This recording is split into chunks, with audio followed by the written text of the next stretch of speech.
report. Today's the 6th day of February 2025. I'm here at DC TV.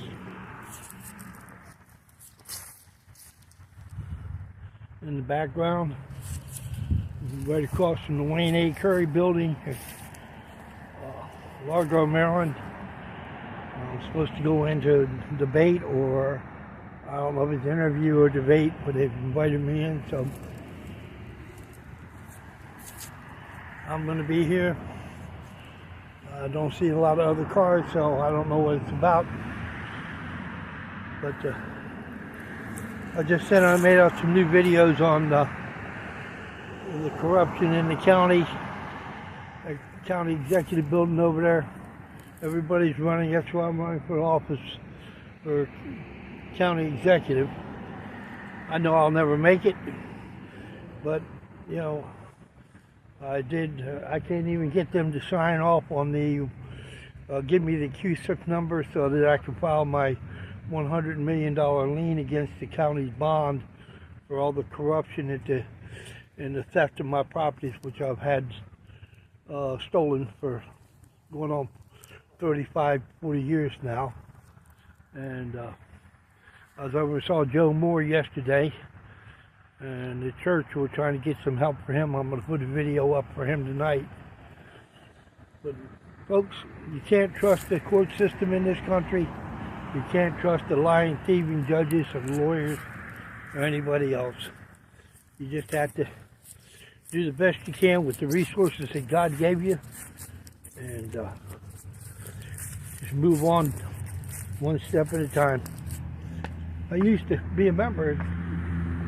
I was a producer here at one time. So I'll pick this up when I leave the debate, depending on what time it is. God bless. Have a good day. We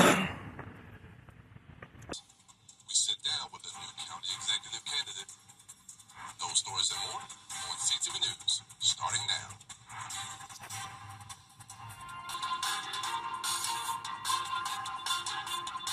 Good evening. This is CTV.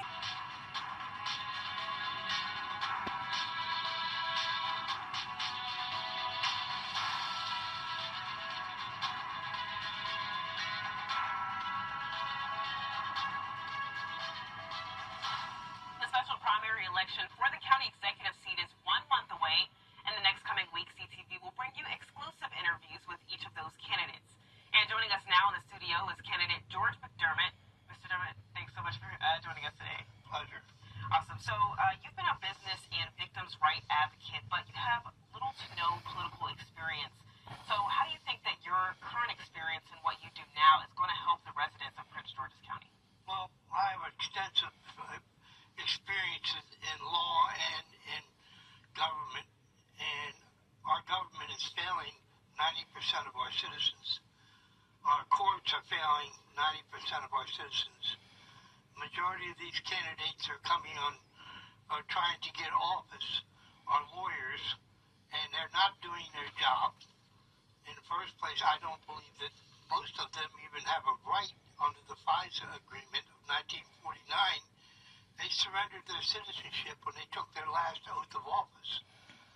And under U.S. Code 28 U.S.C. 1603 and 28 U.S.C. 2001A, the United States is a federal corporation. It's a corporation. It's no longer a government.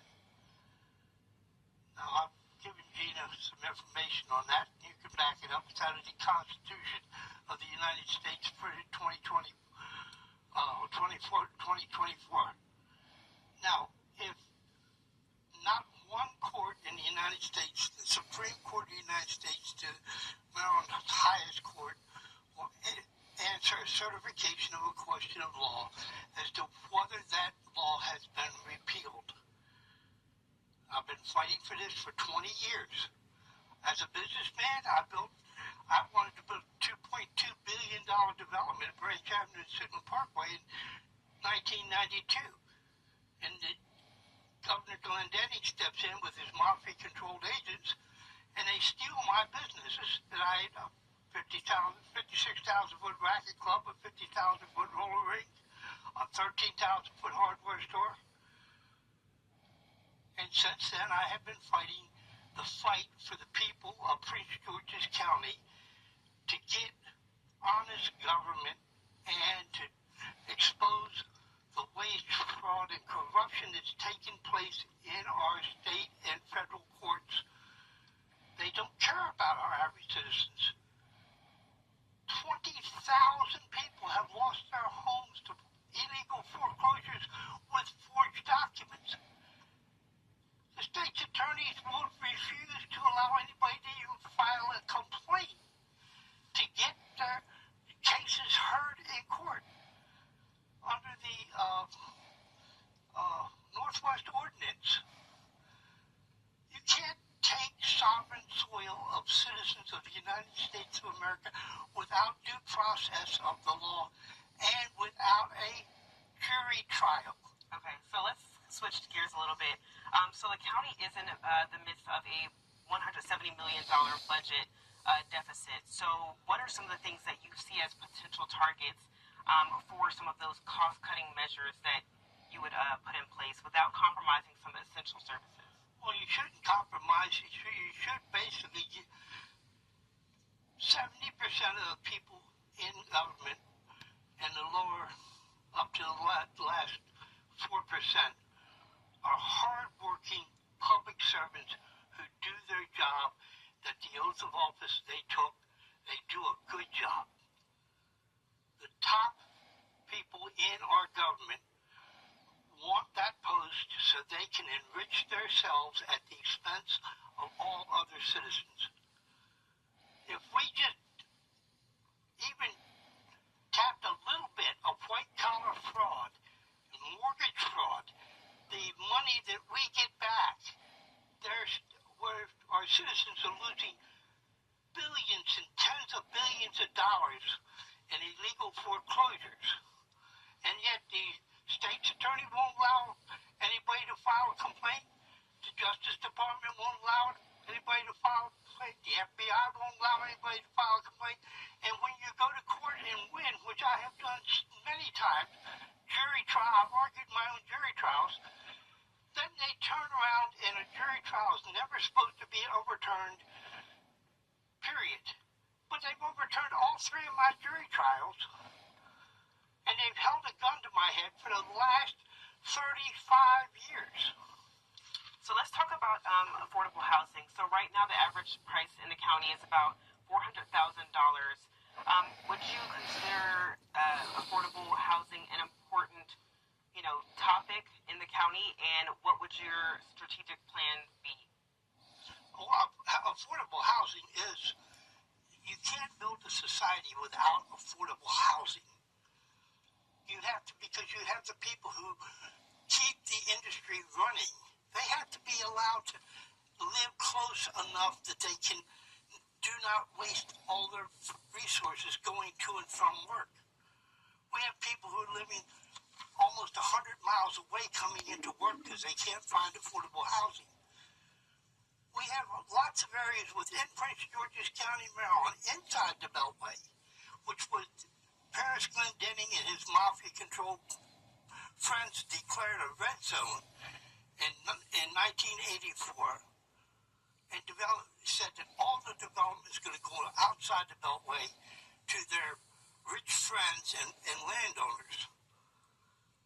Redevelop the inside. Redevelopment is where it's at. For 20 years, I've redeveloped malls and shopping centers and worked on stores.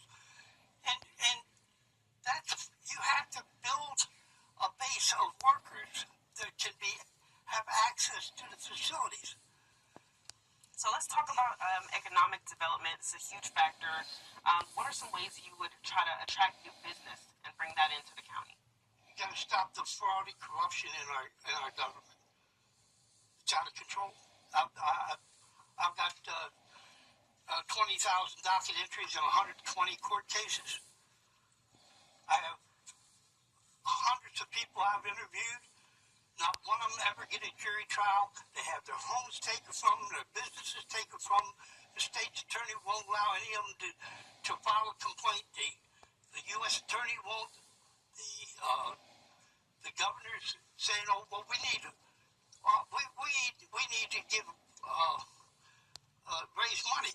Well, stop giving these banks and international institutions, which are all foreign entities, stop giving them these breaks and clamp down and make them pay their average, their due on taxes, and stop giving them breaks and covering up for their theft of tax resources they use. All right, Mr. Montgomery, thanks so much for joining us today in the studio. You have a blessed day, my dear. All right, make sure you turn in tomorrow as we introduce another candidate, Tanya. Just got was an interview on First Georges County CTV. Gina was in there. She's the one who got me took me through my classes to be a producer at this public access station, and very, very nice, very well put together interview. The programs they put together are top notch, and it's time that the truth be told.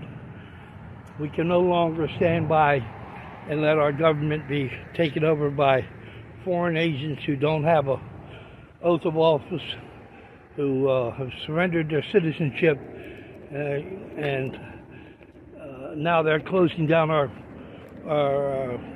government so they can become a dictatorship under Donald Trump. This is Jordan McDermott signing off from Fargo, Maryland. God bless and have a good day, everyone.